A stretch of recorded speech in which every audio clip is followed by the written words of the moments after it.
Hi, everyone. I'm Megan. I'm CEO of Elite Meet. I'm happy to be here with the panel from JPMorgan Chase and Company. I'd like to introduce Carrie Bruning, who's going to be leading the panel, and introduce the rest of her team today. Carrie? Excellent. Thank you, Megan. Hello, everyone, and thank you for joining us. As Megan said, I'm Carrie Bruning, and I manage our firm-wide veteran talent initiatives at JPMorgan Chase. We've been looking forward to this event, and we're grateful that even in this new environment, we were able to do this virtually.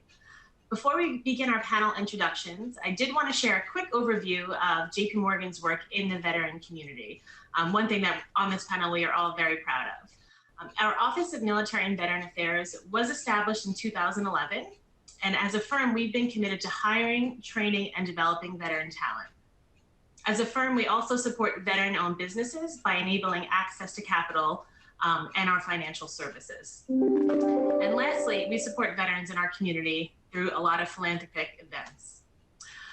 Today, our panel focuses specifically on our military pathways programs. So we've handpicked some of the best for today's panel as they represent different military branches, lines of businesses at our firm, and geographical locations, which will really hopefully help you learn more about the opportunities firsthand.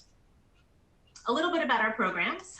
So our programs have been designed to hire veterans and help them navigate our firm by providing opportunities to learn on-the-job skills and build a cohort. In my role, I oversee this program, and my team has made really great enhancements over the past several years, enabling the veteran that's transitioning to get a large cohort, explore different lines of businesses in a very large organization, and really get on-the-job experience by means of learning what the business does, but also learning some more personal skills. We operate in over 20 cities, and within the past 3 years alone, we are retaining 96% of our talent. This is due in part to the great talent that we hire, the managers that we have on board to help us, and again, our firm's commitment to veterans. Really excited about this panel today, but first, before we kick that off, I do want to hand it over to my colleague, Sean Gillespie, who's our program recruiter. We'll talk high level about his role in the recruiting for this program, and then we'll get right into the panel. So over to you, Sean. Thank you, Carrie.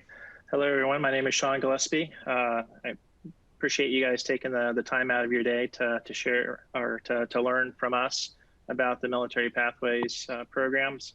I've been with the firm for 9 years on the military and veteran recruiting team and have been fortunate enough to begin recruiting for the Pathways programs at its inception back in 2013 and have had the greater fortune of just seeing the programs grow from its original 5 members now to, with the rotational program, over 126 folks that we've been able to hire over the years into the organization. So very excited to be here and happy to answer any questions that you guys have later on in the program. Awesome, thank you, Sean. And just one other item I wanted to highlight. So Megan will be collecting questions for our panel. So we are live today, which is awesome, but by means of conversations in terms of questions that you have to ask, filter them through Megan, and then we'll ask them of our panel. So with that, I will call out each of my panel members, and again, a brief introduction in the line of business that you work in, your military branch, and your location. So first, over to Julie. Hi, everyone. I'm Julie Fuller. I was in the Air Force as a satellite operator and acquisitions officer focused on cyber defense operations. I transitioned in summer 2018 and joined JPMorgan Chase through the Military Pathways program. My line of business is asset and wealth management, AWM, and I am on the asset management side in technology. What's asset management? We manage investments for institutions and financial intermediaries worldwide. We have investment professionals providing strategies spanning the full spectrum of asset classes, including, equity, fixed income, cash liquidity, private equity, hedge funds like that. And on the technology side, we build tool services and platforms to support asset management. A few examples, we provide money market fund trading platforms to institutions and data analysis tools for portfolio managers. Awesome, thank you, Julie. I'm gonna hand it over to Matt Schuba. Good afternoon, everyone. My name is Matt Schuba. I am an Army veteran. I spent just under a decade as an infantry officer before transitioning from service in 2015 where I joined the Military Pathways Rotational Program. During my 3 years in the rotational program, I served in roles with respect to IT product management. I also did loan underwriting before transitioning to my current role as a financial advisor within our private bank. JPMorgan Bank is our boutique wealth management arm of the asset management division, where we work with some of our most affluent clients throughout the United States and world. I currently sit in Dallas, Texas, and I'm excited to be here today, and thanks for having me. Awesome. Thank you, Matt. Over to you, Cliff. Thanks for having me, Carrie. Cliff Colbert, calling in from Dallas, Texas. Got some good weather here, so appreciate the sunshine on us. Feel sorry for all those that are going through the rain right now. I sit within the commercial bank. I'm a banker supporting clients between 20 million in revenue to about $1 billion in revenue, which is a large gap, but I specifically only cover technology companies. And so I represent JPMorgan to those clients and those clients to JPMorgan, delivering the full set and suite of commercial banking products and services that we have to offer, both domestically and internationally. I'm a Navy veteran, so service worker officer, exit active duty in 2015, and I've been with the program and at JPMorgan since. All right, thanks, Cliff. Over to you, Chase.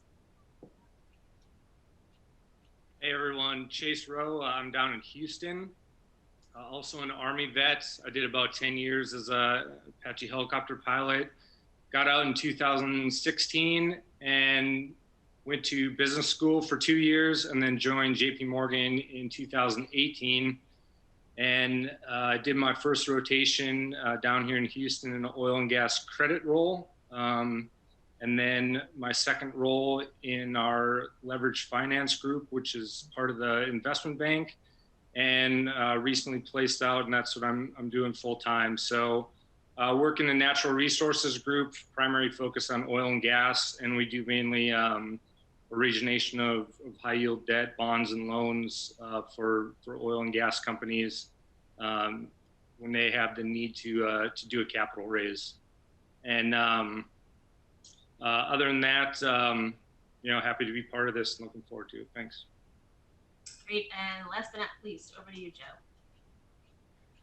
All right, thanks.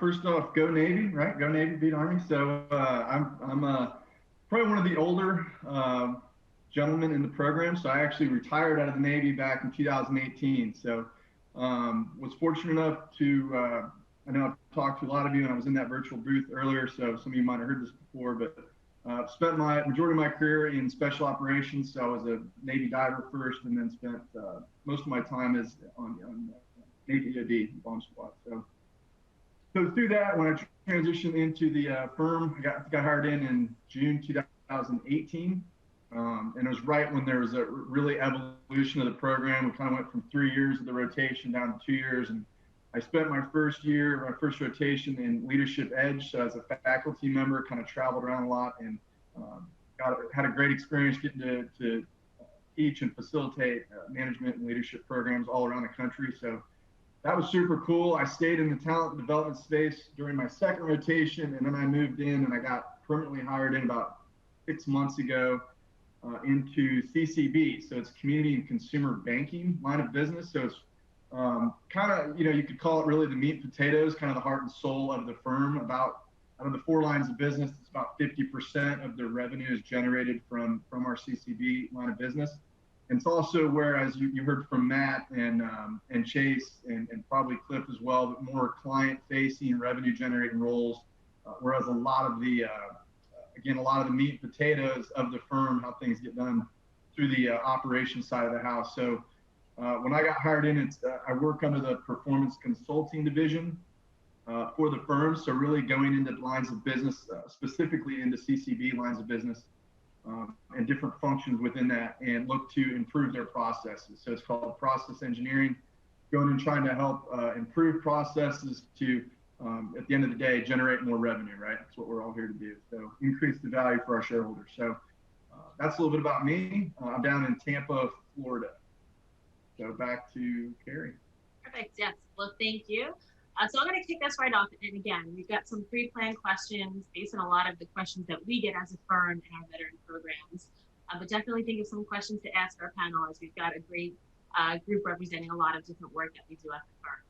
So Joe, you mentioned front office. So I'm going to start with that in terms of revenue generating roles. So this question's for Cliff, Chase, and Matt. So you each work directly with clients, right, in revenue generating roles. How did you navigate the path to get into this seat, given it's seen as non-traditional for a newly transitioned veteran? Yeah, I'll kick it off. Yeah, I think it's really important to have a sponsorship, right? And I think we talk about people having mentors and, meeting with that person on a regular basis. But I think to really get into a front office role, because it's an art and a science. And so, most people that are on this call are capable of learning the science, but you need somebody to teach you the art. And I know for me and specifically Shuba, we had senior bankers that we worked for 12 to 15 months and went on all their calls, were on all their meetings, on all their emails, and we really learned the job from them. And so as you think about navigating into any client-facing role coming from an external place, I think it's really important to have not just a mentor, but a sponsor. Because you can be put into a client-facing role and they can drop a phone book down and tell you to call 50 prospects a week, but you're not going to really get the full breadth of experience until you're alongside somebody that's been doing this job for a long time and you can learn from that person. That's great. Chase, Matt, anything to add to that? I completely agree with Cliff's point. I too had multiple mentors, which allowed me to kind of open up that door and kind of understand on a day-to-day basis what I would be doing based on what I initially thought I'd be doing. And then just to take it a step further, y'all are all super decorated, amazing military soldiers, airmen. We can all learn technical skills. Like there's probably been many deployments where you've been given a piece of equipment and said, hey, use this, it's gonna help you accomplish your mission. And that's kind of what it was in my front office role, where it was like, all right, day in and day out, you've got to be in the stock market, understanding what's going on. So, once I kind of understood some of those technical things that I needed to brush up on, because I definitely was not watching the stock market in 2010 when I was on top of the mountain in Afghanistan.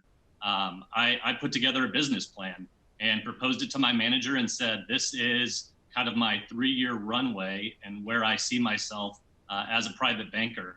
And then just had, an honest conversation with him, and it's worked out from there. But I'm getting a little long-winded, so I'll turn it over to you, Chase. Yeah, I definitely agree with everything that Matt and Cliff said as well. And when I came into this, I didn't exactly know what I wanted to do either. So using the alumni network and the other pathways associates that were in the program was a big help to kind of, get some candid feedback and see what these jobs really entail. So, the peer network was huge in that. And then, as far as the client facing part of the job, I kind of likened it to, what I enjoyed doing in the Army. And when I was flying, I enjoyed, having that interface between the guys on the ground that were basically my clients, so to say. And, I really enjoyed doing that and wanted to see if there was something within the firm that was something close to that, or at least was, had parts of it. So, just exploring around and seeing what that might be kind of led me to this position. Great, really good insights. Appreciate that. I'm going to turn it over to Julie from a different perspective. So most people, Julie, don't look at JPMorgan and consider it to be a technology firm, but it is. So can you talk a little bit about the role that you play in technology and some of the growth that you see happening in the future? Yeah, so I'm currently a program manager. I support globally distributed teams consisting of data scientists and software developers to develop MLAI, so machine learning, artificial intelligence, and cloud technology products for asset management. The finance industry relies heavily on technology, and this reliance will continue to increase. Many things you see in tech magazines most likely are being researched or worked on at JPMorgan Chase. A few examples are quantum computing, blockchain, MLAI, just to name a few. Right now, a hot topic is MLAI, and JPMorgan Chase has a lot of exciting initiatives going on. For example, ESG, environmental, social, and governance, which measures the sustainability and societal impact of an investment in a company. Another hot topic that's going on right now. AM Tech has partnered with portfolio managers and produced a theme-based portfolio generator application that uses MLAI and NLP, which is natural language processing, to process a lot of company-related documents to generate an overall sentiment score per company based on a theme. So for example, when you put in greenhouse query, it provides a ranked list of companies based on ESG sentiment. And these scores could be used to provide solutions to help achieve clients' goals and also new investment opportunities in the future. So in the future, MLAI that's going on right now will become something that everyone uses without users even knowing that it's happening in the background. There will be more exciting tech initiatives that are going to happen in the future. And I see JPMorgan Chase will continue to innovate, and technology we build will continue to evolve based on our clients' needs. Awesome. And just for the audience, can you just share MLAI and ESG? I know we know what that means, but just for everyone out there. So MLAI stands for machine learning, artificial intelligence. So in a way, when you do Control F to find things, you find exactly what you're looking for. But when you use something like MLAI, it can search by meaning. And ESG, environmental, social, and governance, we do have ESG metrics for companies that we score against. And along with that, products that we build can even do a deeper dive into each companies and rate depending on what the client's looking for. Perfect. I knew you'd explain it perfectly, better than I could. So back to you, Joe. So in your first rotation at the firm, you were traveling a lot, as you mentioned in your brief introduction. Now you're remote, given like most of us. But can you talk about some of the opportunities that you had to travel to other offices? So our CEO, Jamie Dimon, is confident we'll be on the road again soon and back in the offices. And I know many potential candidates are looking for opportunities like the one you had in your first rotation. Can you share with us all what that was like? Yeah, so like I said, like I mentioned before, like I alluded to, I mean, I feel like for me, it was the perfect entry in the firm. And I guess I kind of misspoke in a way when I mentioned client-facing roles into just external clients, right? I mean, internal client-facing roles is basically what I've been in since I joined the firm. So definitely still client-facing, but just on the internal side of the house. So in that case, like I said, I joined, I think I spent, when you come onto the pathways into the rotational program, you spend the first 30 days, which I think is really another one of the standouts of this program. You basically get to come in and just network, talk to managers, talk to other associates, people at your level, people below you, people above you, figure out, as best you can, right, in the 30-day period, where do I think my interests align? What do I think I would enjoy doing to really start my career out of the, when I first got out of the military. So for me, it was really training and development has always been a passion of mine. So when I came in here, again, just talking to enough people, I really spent those first few weeks, I think, doing as best I could to do that. So Leadership Edge is our internal suite-wide programs that are offered that the operating committee set up, I think, probably about 6-7 years ago. So yeah, I got to go around. I mean, really, it was within a month. I mean, honestly, once they brought me on board, they're like, hey, and they had me do a couple like practice sessions to make sure I could actually do what I said I could do, which is, facilitate and deliver training, in a viable way for our clients, our leaders.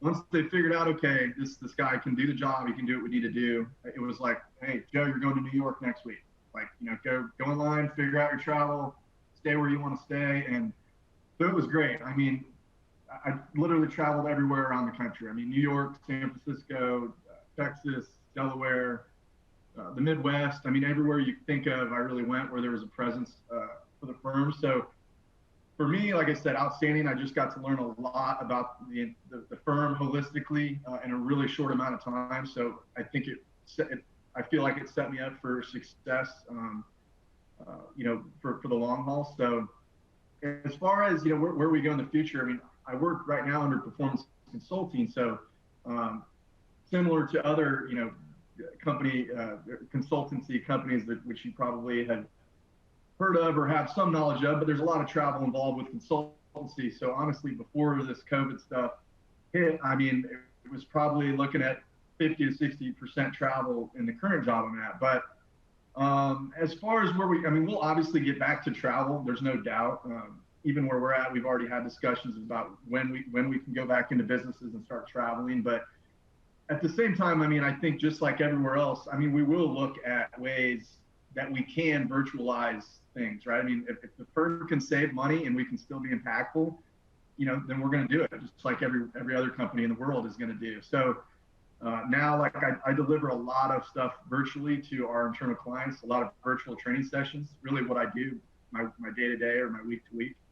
So honestly, I don't know. I mean, to Carrie's question, I mean, I don't know. If I had a crystal ball, I'd say we'll definitely go back to some in-person and get back out there on the road, certainly. But I also think there's going to be a substantial look at, where can we continue?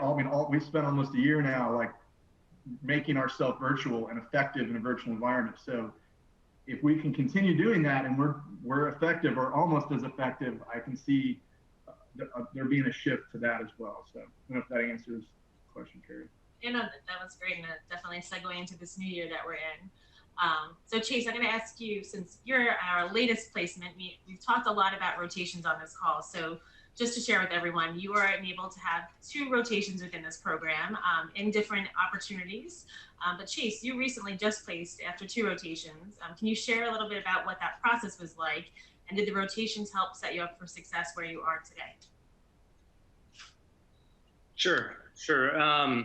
Yeah, as I mentioned before, I placed out in the middle of September, so it's been about a month and a half after doing two full year rotations, and yeah, I mean, I don't think I could have gotten to this point without the rotational program, because as I mentioned, I did my first rotation in credit, and coming out of the military, I definitely didn't have any finance experience. And even after doing, a 2-year business school program, you just kind of get your feet wet doing that.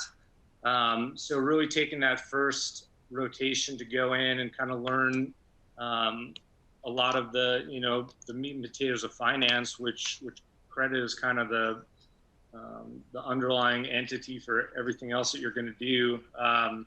That kind of at least gave me some tools to be able to move on to the next rotation. And then as far as the placement program or the placement process, I really like what the program has done in the sense that, everything's, it's up to you as the associate with the help of the program. So, for me, it was a lot of expectation management with my manager, and had a lot of one-on-one conversations, and I felt that they had my interests in line when talking about what I wanted to do and if I want to stay on full time.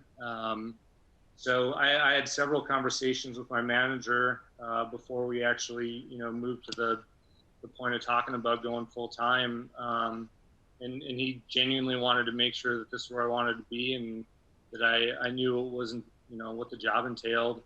And then once we got to that part, and I'll say, like, as kind of in parallel with that, Carrie and, the rest of the Pathways crew was kind of right behind there, also reaching out and having those conversations on my behalf, maybe having some of a little bit more straightforward conversations that, you might not want to have with your manager before you actually have a job set up. But just great support from the team, and then once we kind of got to the point where it was an option to go full time, and then from that point it's just going through the HR processes and getting all switched over. But again, just great support in helping make that transition as seamless as possible from Carrie and the rest of the Pathways crew. Well, hey, you made it easy. So Matt, I've got a question for you that Sean and myself get often as we talk to potential candidates. So you were able to earn your master's degree while working full time. Can you share how the firm supported this and how you personally navigated it as you were learning a new role and getting your master's degree? Yeah, absolutely. So when I transitioned from service in 2015, I was at a point where in my life where it just didn't make sense to go to business school full time. So when I saw that the Military Pathways program it endorsed you for pursuing additional education, whether in the form of a master's degree or an MBA, that was extremely enticing to me. So I applied to Northwestern's Kellogg School of Management. I actually did their executive MBA program, which I'm definitely biased. I think executive MBA programs are phenomenal. I was able to take real world business problems during the week. And then when I flew to Chicago for class, I was able to get completely honest opinions from business professionals in all different industries and experience levels. So instead of maybe asking a question to one of my peers on my banking floor, where I can maybe face questions of this is the new guy, or how does he not know this? Having that network of business professionals in school was able to definitely help me get up to speed. And I kind of looked at pursuing an MBA as I spent just under a decade serving our country like all of y'all. And in that 10 years of time, all of my peers were within the banking world, establishing their careers. So I spoke to my manager about wanting to pursue my MBA and kind of how I saw business school would get me up to speed with my peers, again, from that technical side.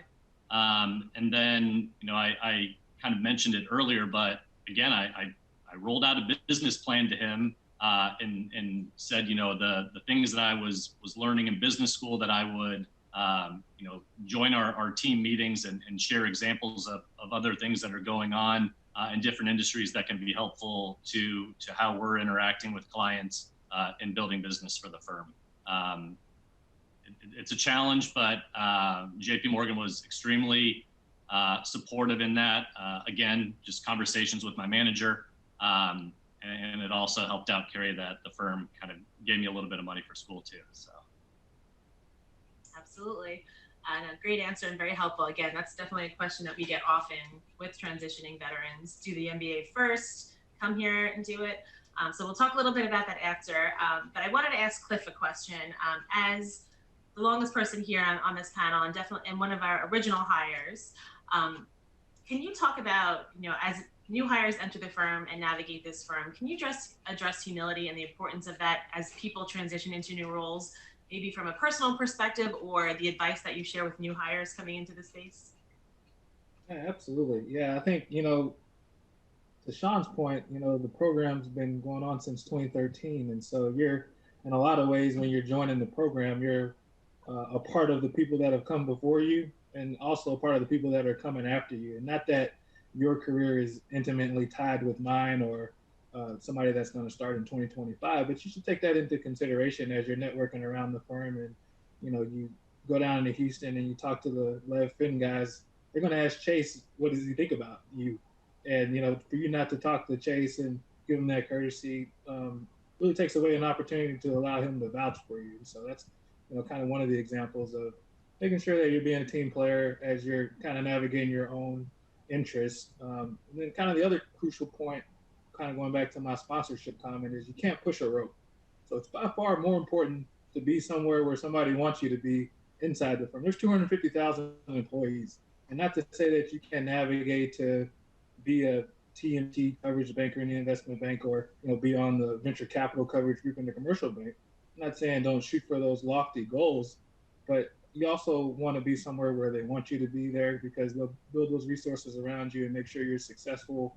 Banking, especially on the client side, is a lot more art than science. There is a lot of science to it, and as Matt and everybody else have alluded to, you have to master those technical skills. But one thing I found is that in the military, we reward Herculean effort. We talk about stories of people charging a hill by themselves and defeating the enemy, or somebody that really went above and beyond to get something done. And that happens in the corporate world and banking as well, but it's not rewarded in the same way, because when those things happen, that means the system's broken. That means that somebody has gone out of their way to do more than what their actual job is, or what we're paying that person to do. And it's by far more important to understand where you fit and where your role is, and the amount of knowledge and expertise you should be bringing to that role every day. And so we can't say enough about mastering, the technical skills, because then that'll allow you to be pulled into an opportunity and get that sponsorship, and kind of come alongside and be in that apprentice model of learning the business. And so just kind of in summary, as you start at the firm, and everybody's lobbying for pathway associates, because people like Julie and Joe and Jason and Matt have done a fantastic job of getting the brand out there. You're a part of that brand, right? So as you leverage that brand for yourself, it should be taken with great care of how you build your own brand on top of that brand. And then also, make sure that you're having that sponsorship, and you're actually spending time rotating with groups that, A, you're interested in, being a part of, and then are also interested in you being a part of them. Great answer. So I'm going to ask Sean, our recruiter, a question. So it's been an exciting month, or a few months now, for Pathways, as we've just welcomed our last cohort. And now we're planning to hire the next cohort in early 2021. So can you share some more details with us all on that timeline and the process? So for those who are eligible to start employment early next year, what that looks like. Yeah, sure. So start date for our first cohort in 2021 is February 16th. The requisition for the role will be going live. We anticipated to go live earlier this morning. We ran into a couple technical issues, so I expect it to go live either this afternoon or tomorrow. We typically will keep the requisition open for up to 30 days. However, if traffic is heavy, which, just heads up, it typically is, just for logistics and operations purposes, we'll have to bring it down. So be on the lookout for it. I can give some more detailed information about it a little bit later, but you can find that the requisition information on our website at JPMorganChaseCareers.com, and it will read and give you a good, accurate job description of what the role entails, the qualifications for the role, the education requirements, the time of service, service separation timeframes. So it goes into a good bit of detail on what we're looking for right on the surface for minimum qualifications. Great, thank you. We were just saying timing couldn't have been better to say that we're opening That's next right. cohort today. For sure. So a few open-ended questions for anyone that'd like to answer. So why did you choose to join a program for veterans rather than join the firm directly? And maybe highlight on some of the benefits of doing so. Anyone can answer that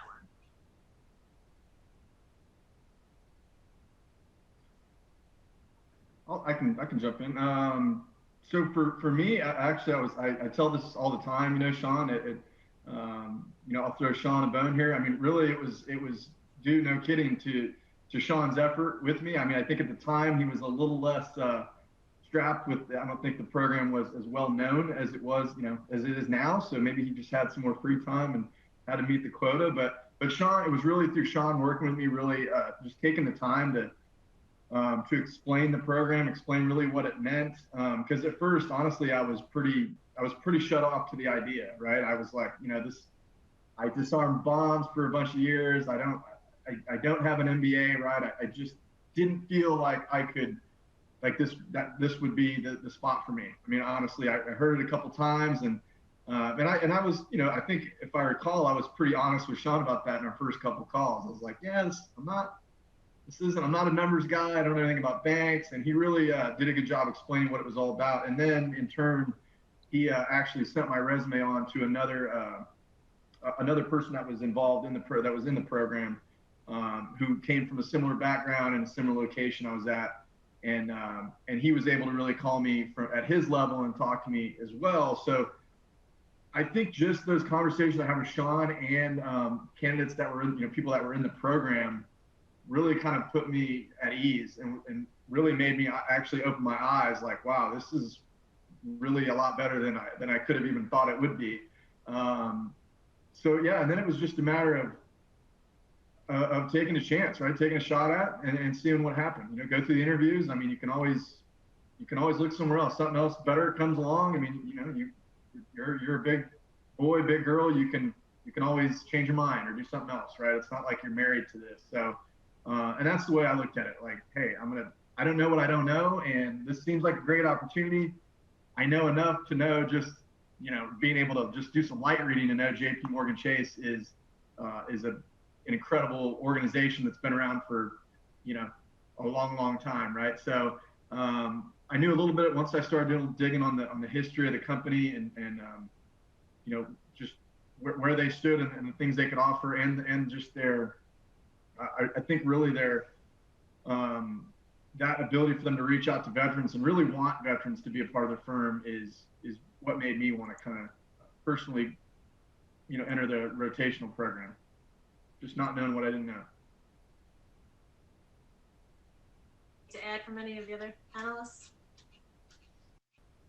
Yeah, I think it's important to learn what you don't want to do just as much as what you want to do. And I think, the program allows you to spend some time, talking to different people that do different things and, try to narrow down, even if it's by process of elimination, what you want to do at the organization. We have 250,000 employees. Somebody's doing something of everything at JPMorgan, right? So, to Joe's point, it's not just finance professionals. It's not just Julie as tech professionals. There's operational excellence people. There's people that think about physical security that work at the company. There's people that are doing ESG bonds and thinking about space frontiers and communications. And this is somebody's doing everything at the organization. So, I think, as you look for somebody to teach you something or give you the opportunity to learn, being able to do that process of elimination is important too.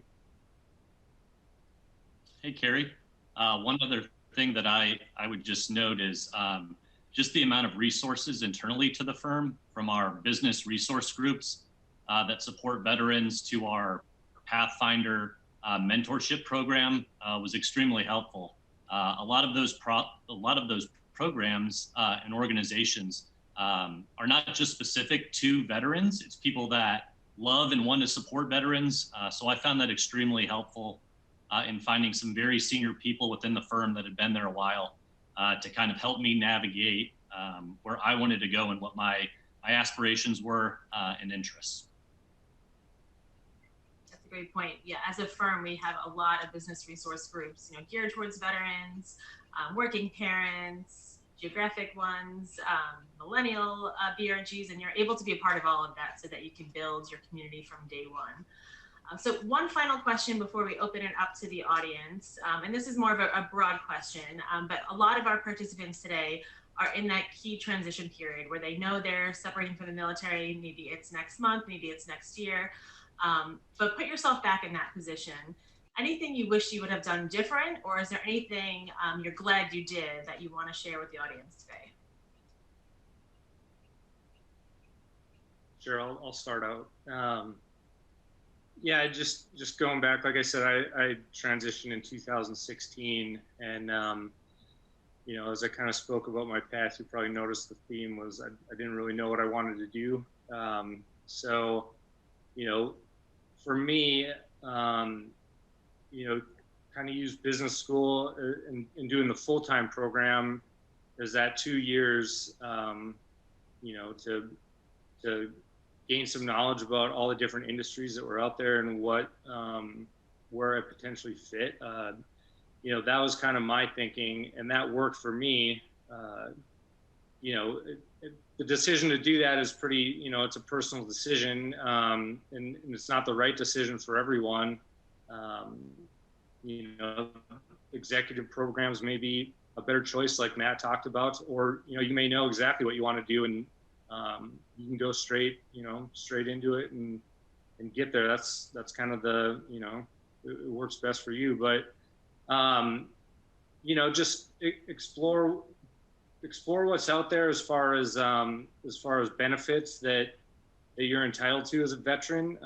If you are thinking about school, look into your GI Bill and kind of see what's available to you through that, because I didn't know that much about it when I was transitioning, but as I dug into it and learned more, it's a huge resource, and it was really the reason that I was able to do a full 2-year program. It was because of the funding that got from the GI Bill and the Yellow Ribbon program.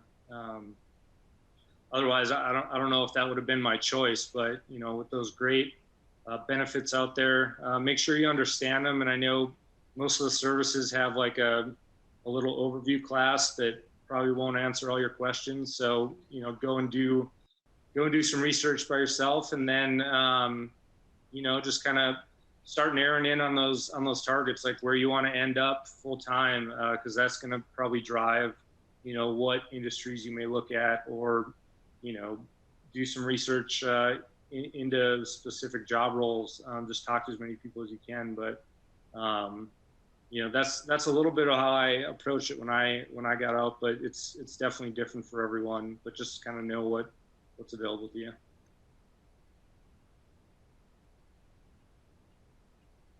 Anything to add to that question before I open it to the audience? All right, go ahead, Matt. The only thing I would just recommend is have a ton of conversations. As you're kind of creating that list of things that are the most important to you when it comes to transitioning, because it's a huge process and a huge decision. Maybe it's location, maybe it's firm, maybe it's the opportunity to have a managerial position, maybe it's client facing. As you kind of list those items out, I would say have a ton of conversations. If it's with people at JPMorgan, find them on LinkedIn, and don't just connect. Like, connect with the message and kind of make an ask. Especially if it's vet to vet. 15 minutes. Whether it's at night or early morning or during the workday.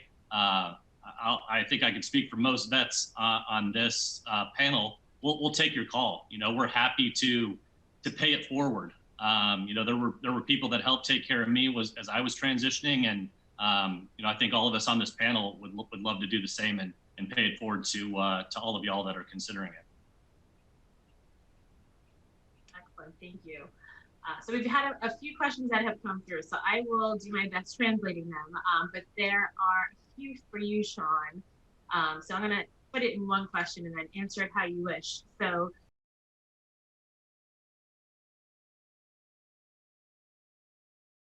you speak about that. Can you talk about the requirements being 0 to 5 year separation?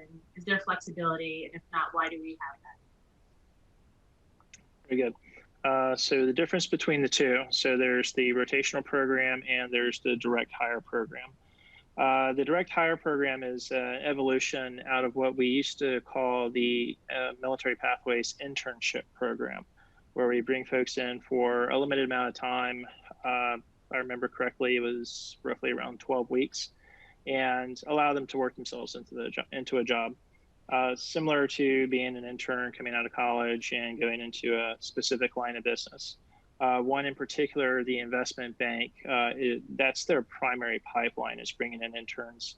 and understanding and developing that talent so that as they graduate, then they absorb them into the organization. So we thought that we would mimic that as the investment bank was looking to grow its veteran population. The popularity of the internship program really took off, and it went across multiple lines of businesses, and we found it to be really more of a challenge as far as the ask of the business and also the desire of the candidate. We evolved the program into really just cutting out the middleman. The business wants to hire military veterans. The veterans want to be hired by the business for specific roles. And with the direct hire program, where it differs with the rotational, where rotational is more or less discovery, direct hire is you know exactly what you want to do. If you want to get into the investment bank offers up to us so many different seats and different job titles, looking for specific skills and experiences, and they'll interview and bring those folks into those specific positions. Likewise with our asset wealth management line of business, commercial bank, as well as consumer and community bank. So from those 4 different lines of businesses, there could be 50 different job titles and 50 different seats with 50 different roles that each individual veteran will learn how to do. All the while, the Military Pathways program, acting as a transitional program, is there to support you throughout the year, going through the same networking, same mentorship type of training, additional business type of training and exposure to other veterans, and really getting a larger sense of what the organization is. So I think those two, that's really the primary difference between the two. One's more direct, the other one's more discovery. The 0 to, the transition period time. Initially, when the program started, we were targeting actively transitioning military officers only. It was a junior officer program, and that was our target population. We were going after those folks who were actively transitioning, and it was a small enough program at the time that was enough of the population that we were able to bring in and target and have conversations with and hire into. But as the program grew in both size and popularity, we recognized that we really needed to expand our talent pool and really start considering those folks that may not have heard of the program, because there were plenty, and others that may have heard of the program, but through having conversations with family or friends, decided to go in a different direction.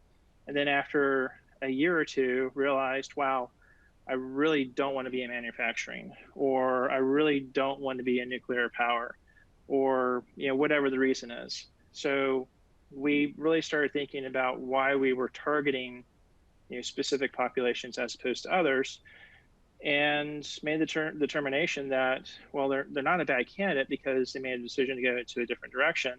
That actually gives them more life skills and should make them more attractive to us. At the same time, when we were having those conversations,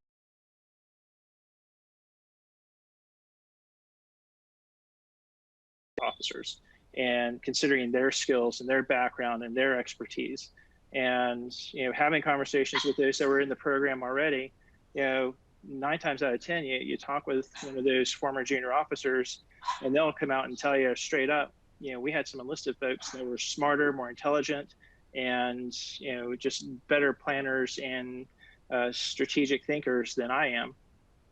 So we started targeting the non-commissioned officer groups. We had to have a cutoff at some point. We had to make a determination of, okay, well, as people are transitioning and as they're making their civilian moves, where does the program start to really benefit those, or is it acting as a crutch, or will the person coming in with significant years of either civilian expertise or even military expertise not almost be overqualified for the program? And so we made that determination that for rotational, 0 to 4 years was an appropriate time frame, and for the direct hires, making certain that the folks that are not NCOs that are enlisted that had come into the service to take advantage of the GI Bill, go off for 4 years of college, maybe give them an extra year to figure out what to do after they got out of service, or maybe after they got out of college, but still keep them eligible for our programs. So for the direct hire, another differentiator is that it's really open to any veteran with any type of tenure, whereas the rotational program is targeting specific folks with specific experiences and background and specific tenure. That felt like a really long answer. I hope I answered the question. You absolutely did. It is complex, easy for us to understand since we live and breathe this. Right. I will just add to that, if you are not within that transition period, right, as a firm, we hire veterans all the time, right, and you have access to tailored onboarding, new hire training, and exposure to our military and veteran teams, the vets BRGs. So I can confidently say, you know, any transitioning veteran, whether you transitioned yesterday or 30 years ago, will have an opportunity to be a part of our cohort in the MVA community. Julie, I've got a question specific to you. So does the firm have teams exploring artificial intelligence? If so, would the Pathways program be a good fit to break into those teams? Yeah, so we have a lot of different artificial intelligence teams within the firm and within each line of business. So it's definitely out there as an option. Pathways would be a great opportunity, especially if you don't know much about it. You just have the basic idea of what they do and you're interested in diving deeper into it, that you can leverage Military Pathways rotation program and maybe even try out 2 different AI teams and decide which product line you want to work on, and then you can place out from there. And one more question we received, and it's a good question because we didn't talk about the whole first 30 days. And this is something maybe Chase, Julie, and Joe can talk about since we've made some of these changes. So does the Military Pathways program allow you to explore all areas of the firm, or is that done after you're selected? So maybe one of you can talk about the onboarding period and how you've got the say in terms of where you want to rotate.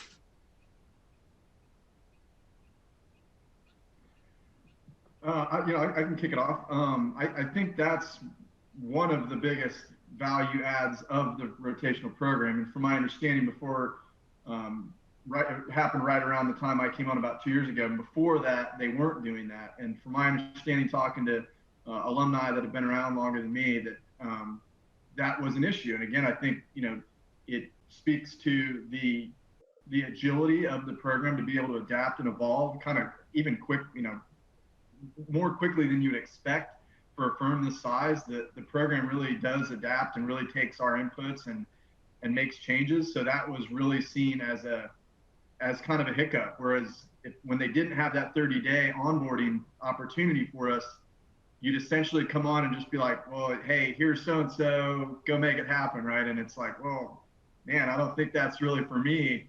And it's so, some people could get into some first year rotations, right? Even sometimes second year rotations that really were not in line with their interests, or and it kind of gave, could have the potential to leave a bad taste in somebody's mouth. So by adding that 30 days, and I tell this to everybody that comes on now or since me, every time I have like a networking call with a new hire, I'll tell them all the same stuff. I'm like, take the whole 30 days, right? Take 30 days and talk to everybody you can, unless you already know where you want to go. But then I would make that argument, like, why are you in a rotational program, right?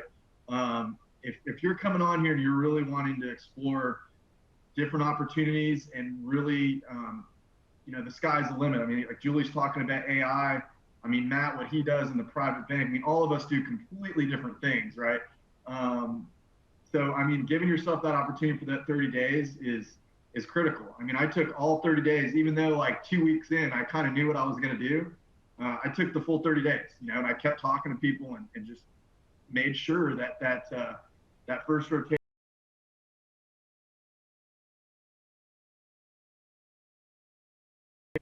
I don't know. I mean, I don't want to get long-winded, but pass it over to Chase or Matt. What do you guys think?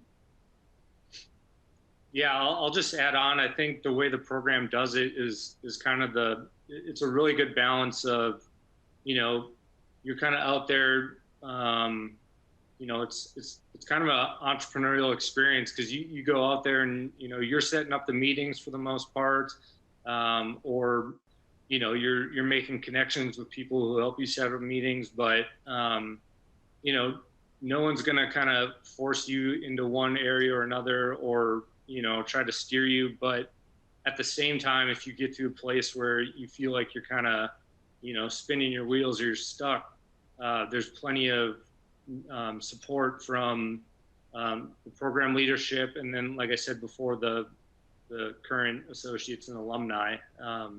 So it's really up to you. Like if you want to go, you know, go heavy on one line of business and just like set up tons of meetings.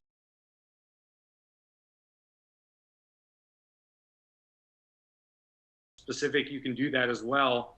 And you know, as long as you're making progress, you know, you kind of keep going, and then when you feel like you need that help, the program's there for you. So I think it's a good balance.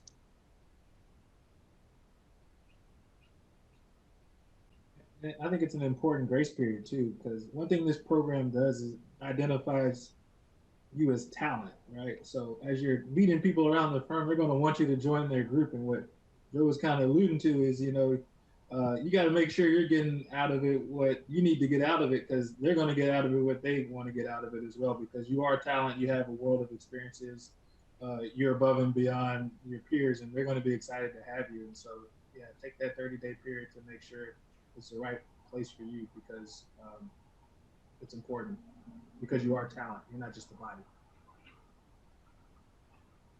Great advice. Any last words before I wrap us up? All right, so with that, so Megan, before I hand it over to you, I wanted to thank Elite Meet for hosting us today. This was a great opportunity. We were all supposed to be together in person this past March in San Francisco, which sounded amazing, and then 2020 happened. But with all of that said, it's been awesome to have this opportunity virtually. Thank you to my awesome panel members. So again, I handpicked these folks because they represent a great deal of our lines of businesses. They've been very successful in our program, and as they've alluded to, they are available over LinkedIn if you want to reach out to them. Sean, who's been with this program since the beginning, I feel like the reason we are so successful is because Sean's found all the right talent, so big thanks to Sean. And Megan, over to you. Well, thank you all, Carrie, Joe, Chase, Cliff, Julie, and Matt. It's been a fantastic panel and very informative. I'm very excited that the application process opens tomorrow, well, we're thinking maybe later today, but it'll be available on the website. We'll share it amongst our membership in our Slack channels. So we will certainly spread the opportunities, and we encourage all of our members and our participants to search a little bit more into the organization and what opportunities you have for us. So thank you all for your time, and we greatly appreciate it.